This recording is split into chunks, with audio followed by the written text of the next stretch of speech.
लक्षात ठेवा, डोळे बंद केले म्हणून संकट जात नाही.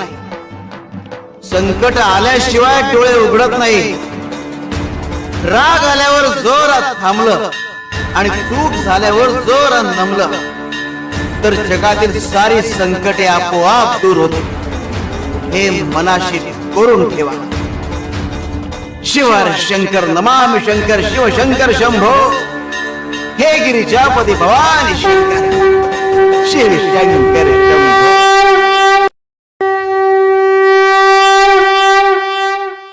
लक्षात ठेवा, डोळे बंद केले म्हणून संकट जात नाही. संकट आल्याशिवाय डोळे उघडत नाही. राग आल्यावर जोरात थांबलं आणि चूक झाल्यावर जोरात नमलं तर जगातील सारी संकट